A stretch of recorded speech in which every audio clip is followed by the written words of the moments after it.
Finally tonight, a former professional athlete takes on color divisions in sport. Jeffrey Brown has our look from New York as part of our Race Matters series. A beautiful late summer day on the grounds of the U.S. Open at Flushing Meadows, New York, tennis's biggest stage in this country. The kind of day that can stir memories. This place is so special to me because I was a fan here first. James Blake was born in Yonkers to an African-American father and white British mother. He started playing tennis at 5 alongside his brother Thomas, who also became a professional player. I grew up an hour from here. I was born less than 30 minutes from here. I was getting autographs at the qualifiers. And you did as a kid? Yeah, I snuck in. They haven't come after you to get They haven't the come after me. I yet, think I still owe them about $20 or $30 from back tickets. Blake more than repaid the sport, becoming a top American star, known for his speed and his power. He climbed to the world #4 ranking in 2006 and retired in 2013 after a 14-year career.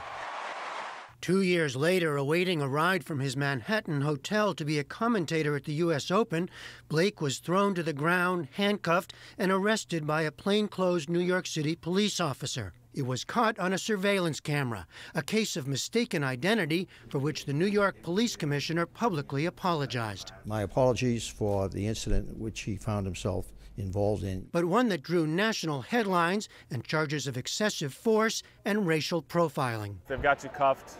You don't know what's going on. I know I had done nothing wrong, but while that's going on, you just feel so weak and ineffective because they are totally in control of the situation, and they know that. And some of them handle that situation well, some don't. And the officer that handled this case was not handling it well. I assume that you had never experienced anything like that? Not to that extent. Yeah. I mean, I think almost every person of color at some point in their life has been profiled, whether it be walking into a store or driving your car and you're pulled over for no reason or anything to that extent. So I've had instances like that, but never physical violence like this. The incident caused Blake to rethink his own role as a citizen athlete. He began to speak out about cases of police misconduct and now has a new book about the efforts of other athletes, Ways of Grace, stories of activism, adversity, and how sports can bring us together. I want to see some positive headlines about athletes, and that's what I try to do in this book, and show that there are athletes that have a social conscience, that aren't just there for the 3 hours that you watch them on TV. They have lives, they have things that are important and that they're passionate about. But I think so many people focus on LeBron James, was he selfish to go to Miami? Was he selfish here? Well, you know what? The guy donated $40 million to education in Akron, in his community, and realizing that education is one of the biggest barriers for income disparity. Blake writes of many athletes, including from his own sport, lesser known, such as Amir Haddad and Asamul Haq Qureshi, an Israeli Jew and Pakistani Muslim, who played doubles together at Wimbledon in 2002 and beyond, in the face of opposition. And more famous names, Arthur Ashe, who spoke out about apartheid and championed civil rights, as well as support for those with HIV/AIDS, which he himself battled. And Billie Jean King, who has accomplished so much for gender equality and social justice in tennis and beyond.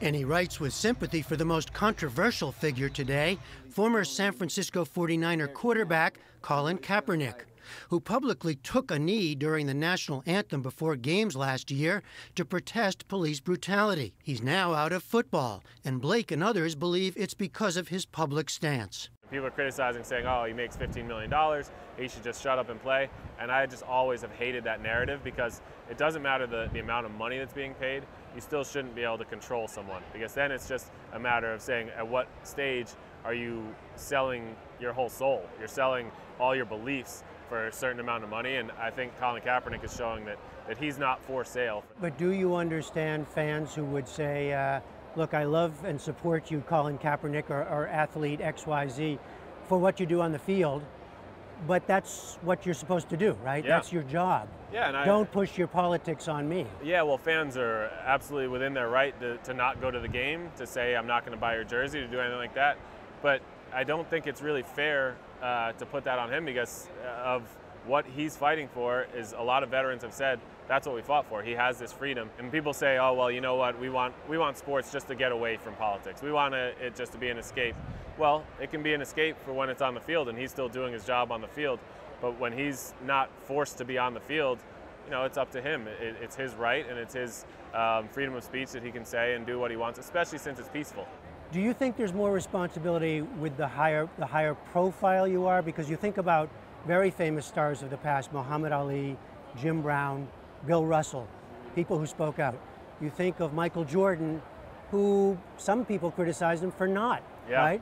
Being more connected with the brands and the advertising. Well, again, I think it's individual, and I think we talk about it in the book with the fact that there was a little bit of an era where a lot of people weren't speaking out. Michael Jordan was in that era where it was, you're going to protect your brand at all costs. So I think a lot of people in that time were going to be silent, and they were just going to try to sell shoes. I don't fault them for that, but I feel like it's shifted. So now, especially with social media, people are going to speak out. And I think previous to that generation, there was the generation of Muhammad Ali, there was the civil rights movement, there were people that stood for a serious cause, and it seemed like athletes maybe thought, hey, we've got it good now, let's not mess this up. As for himself, Thanks, appreciate it. Blake settled a lawsuit against the New York Police Department this summer and got the city to fund a legal fellowship. That was a good outcome.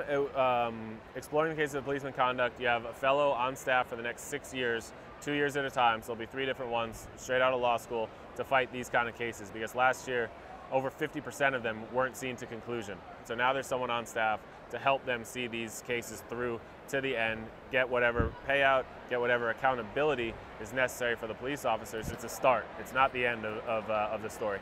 For the PBS NewsHour, I'm Jeffrey Brown in Flushing Meadows, New York.